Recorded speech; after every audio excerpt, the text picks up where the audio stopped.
Good morning, good afternoon, good evening. It is evening here. We're going to talk about night ops. Night ops can be very calm and fun to fly, but there are certainly challenges to deal with and certainly can get real interesting. This basically says that the plane doesn't know it's night, doesn't care that it's night. The plane is the same. It's all about the pilot. The pilot is affected by night ops and the challenges that come with it. Okay, how do the eyes work? This can be a little bit boring, but we'll try to get through it. A light from an object enters the eye through the cornea and then continues through the pupil. The opening, dilation, and closing constriction of the pupil is controlled by the iris, which is the color part of the eye. The function of the pupil is similar to that of a diaphragm of a photographic camera to control the amount of light. The retina contains the photosensitive cells that are called rods and cones. The function of the retina is similar to that of the film in a camera to record the picture. Cones and rods. Basically, the cones are used for daytime and bright lights. The rods are used for low intensity and night vision and peripheral. Photopic vision. During daytime, the eyes rely on central vision. There's a lot of technical stuff. You can always read that. Here's important stuff. Let's talk about it. Night blind spot.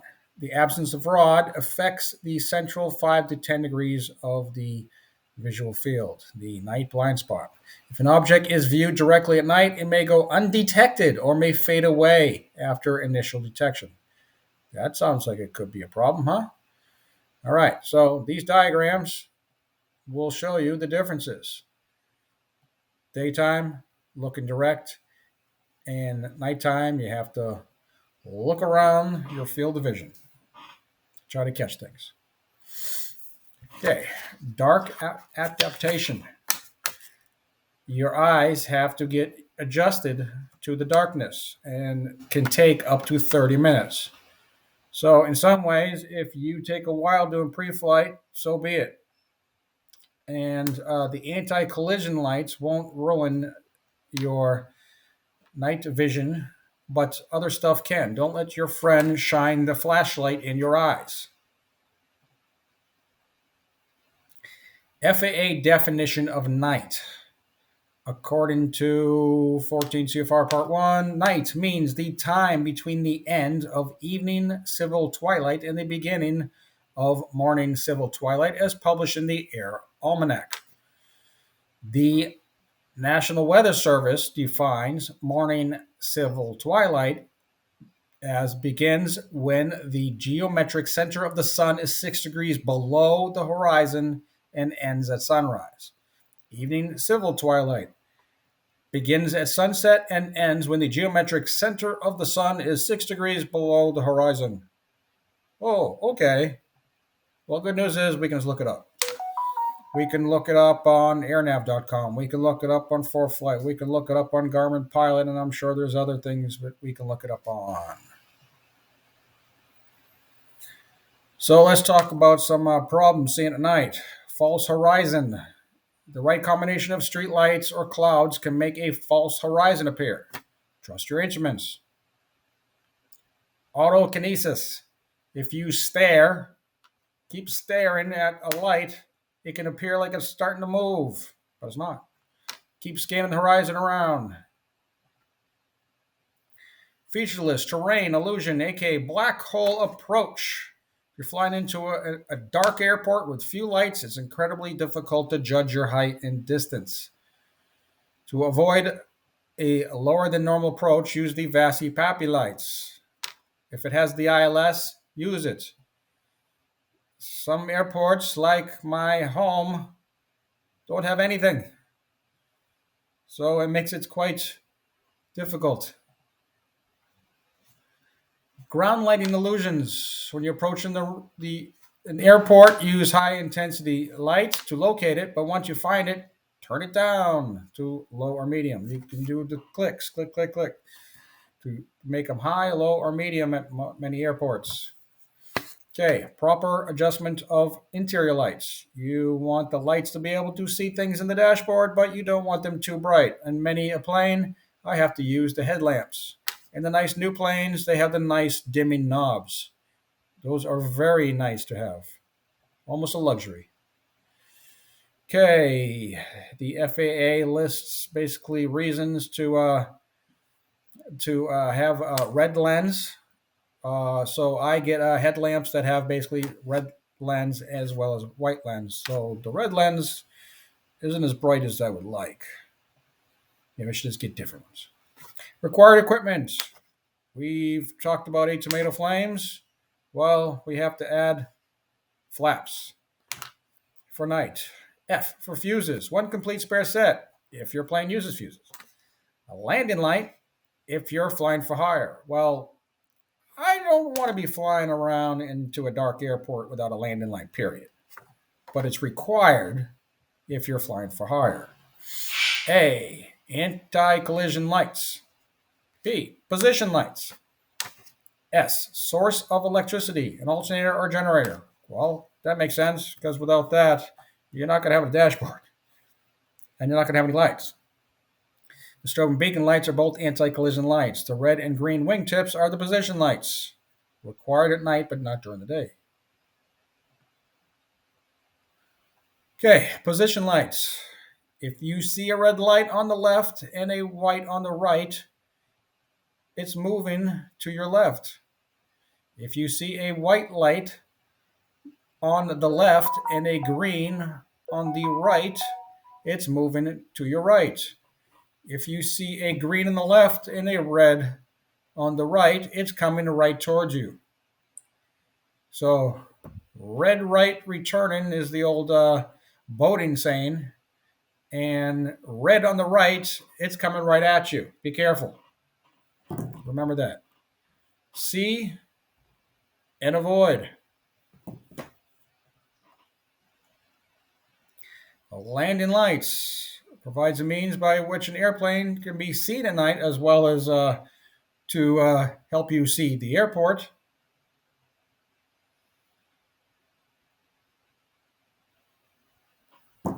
And we want to have the landing light on within 10 miles of an airport and below 10,000 feet. Beacon lights.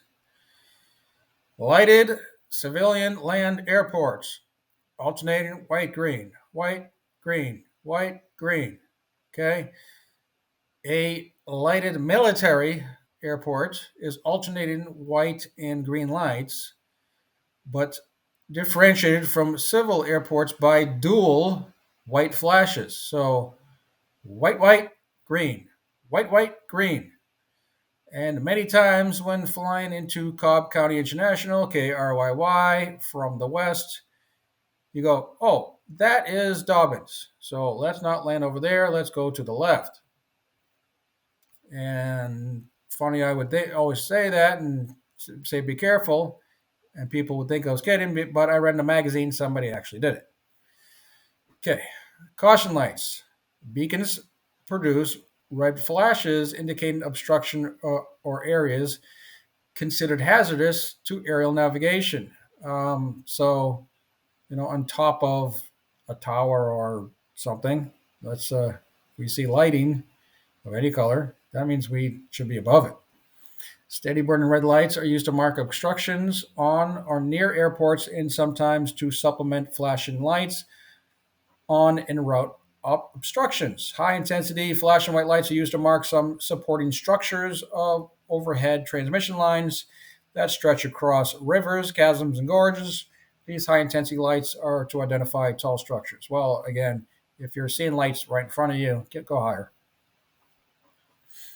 Runway lighting. The basic runway lighting system consists of 2 straight parallel lines of runway edge lights. These lights are aviation white, although aviation yellow may be substituted for a distance 2,000 feet from the far end of the runway to indicate a caution zone. At some airports, the intensity of the runway edge lights can be activated doing the old click, click, click deal. And the clicks generally last 15 minutes. And there are many times when I've almost come to land and all of a sudden the lights go out. So real quick, click, click, click, click, click, and turn them back on. Runway edge lighting. The length limits of the runway are defined by the straight lines of light across the runway ends. At some airports, the runway threshold lights are aviation green and the runway end lights are aviation red. At many airports, the taxiways are also lighted. A taxiway edge lighting system consists of blue lights that outline the usable limits of taxi pass. So don't land where you see blue lights. Okay? Pappy lights. When the pappy is happy, we are good. Okay, so we want basically 2 white, 2 red. All right, all right, all right. 4 red, we could almost be dead. That's how I remember it. You see 4 white, you are high. Get lower. But that also doesn't mean you should and dive down. Start going down.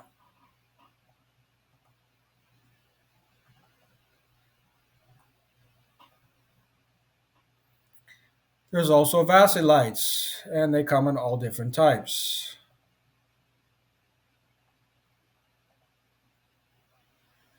And here are 2 bar and 3 bar.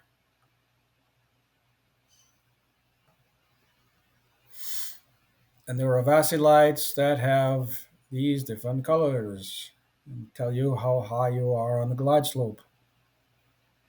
Taxiway lights. These are blue lights.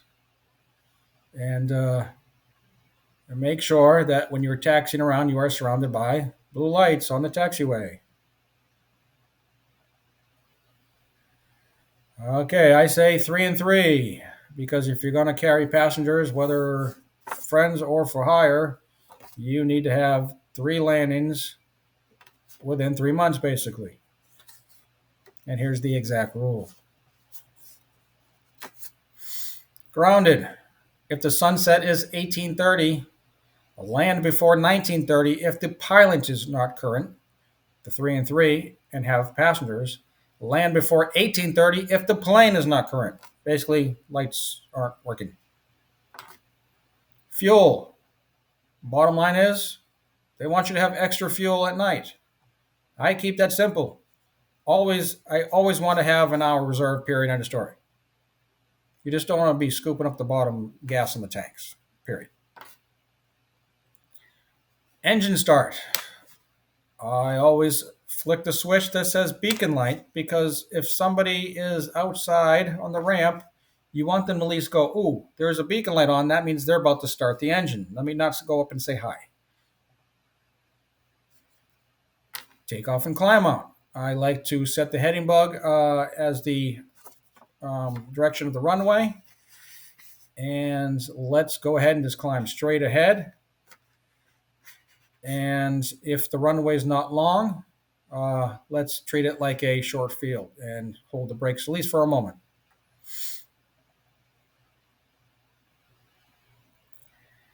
Okay. Yeah. Basically, the instruments are your friends and trust them. Maximum elevation figure. This is something that we talk about in other lessons, but especially at night, this is a good idea to stay above the MEF.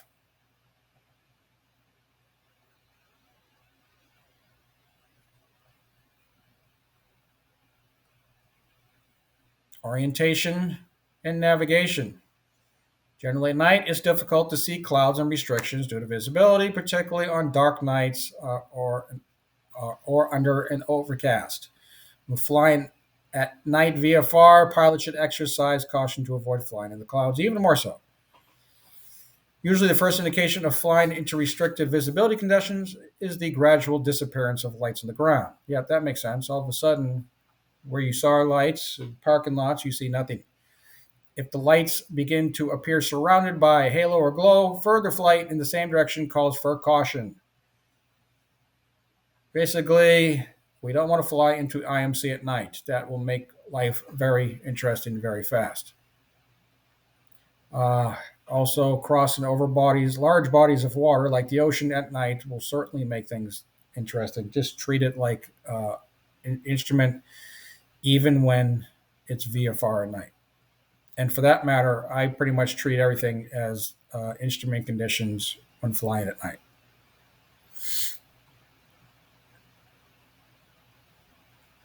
Lighted runways, buildings, and other objects may cause illusions when seen from different altitudes. At an altitude of 2,000 feet, a group of lights on an object may be seen individually, while 5,000 feet, is just a group. So I always ask people when doing first talks on sectionals, what is the yellow? And most people go, I don't know, whatever. That basically means it's a more lighted area. So, at night, especially when there is an airport around a more lighted area and you're not feeling good about the situation, well, maybe we should go over that way. Some people say IFR, I follow roads. I say I follow Walmarts.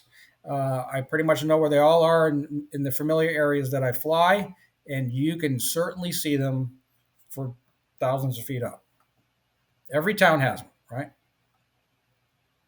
Approaches and landings. Basically, at night, I treat, again, all night flying like it's IFR, unless I really know the area, like around my private airport here.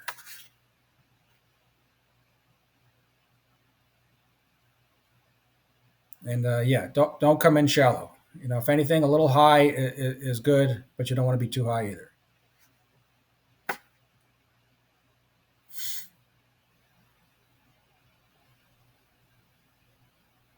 Approaches and landings. The round out and touchdown is made in the same manner as day. At night, the judgment is tougher. So that's why we go out and practice. Continuing a constant approach descent until the landing lights reflect on the runway and tire marks on the runway can be seen clearly. Another trick is at any time when all of a sudden the runway starts to get wider quickly, then it's time to get ready to land those wheels. No landing light. Basically, I have landed at night before, not even realize it until the last moment because the runway lighting was so good at the Paulden Airport. But if you know you're not going to have a landing light because something goes on, or you just know that you can get home, but you're going to go to an airport that's well lit, a public airport that is good, and use all available resources to help you line up on that center line. Moonlight. I have a new rule. I check the moon before I go night flying, whether I'm looking at it or I go to this website. Because if there's not a lot of moonlight, at least coming back into my neighborhood, makes life very, very interesting. Night emergencies, basically same as day VFR. The old ABCDE, 7600, 7700. Let's check the tanks, pump, mix, master mags real quick. We may have to crack the doors.